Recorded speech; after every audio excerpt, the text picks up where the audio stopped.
John, I guess we had some observations about the Akamai State of the Internet report. This is actually the first quarter report, even though that we're moving into the third quarter here. And perhaps you can share a few thoughts about that with us. Yeah, so Akamai released their State of the Internet report.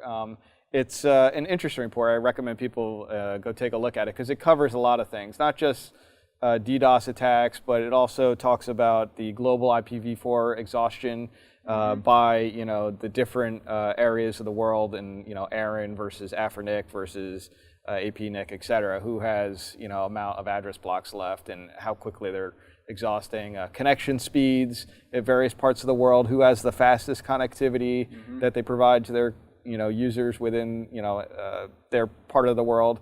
And it is a global kind of perspective, so it's kind of interesting, some of the findings, and et cetera, et cetera. In the terms of DDoS attacks and malicious security-related things that are in that report, some of the interesting observations, they observe DDoS attacks are down.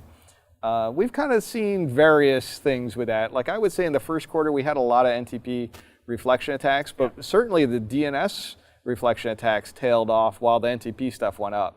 Now things are kind of normalizing back again, it seems. They did note that China was hosting the most attack sources, which is no surprise. The US was in second place. And there should be more attacks on consumer-related targets, which might be related to gaming and whatnot, as opposed to businesses and other types of targets like that. And I think that's perhaps an important point. That is, when you look at Akamai's point of view for doing this sort of analysis, they are an organization that has a lot of infrastructure diversified, distributed around the internet, but it's predominantly focused on hosting sites for businesses. Whereas as the denial of service attacks, as we've observed, have evolved, have been migrating more frequently toward targeting consumers, those are perhaps not very visible to Akamai in their analysis. So their analysis will be more, I think, associated with a business perspective, that is, if you're hosting an e-commerce website, that sort of thing.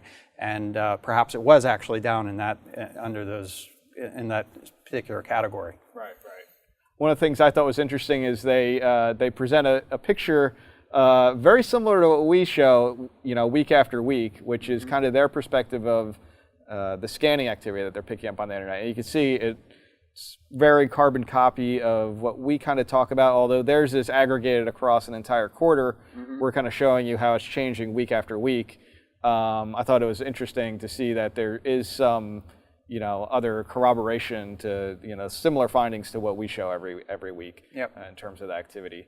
They do note some of the other things, like we had talked about port 5000 TCP being targeted a lot earlier, several months ago, and that was associated with that Synology Distation Manager, et cetera, et cetera. They noted that finding as well. So just interesting finding. It's a good report to take a look at. Nice synopsis of the way things are, not just in terms of attacks, but in terms of internet connectivity and other types of things of that nature in general, which I thought was interesting. Right. Again, I think just to compare and contrast here, I suspect that basically they're looking at probes that are hitting their infrastructure that's distributed around the internet, which absolutely would be providing a good perspective.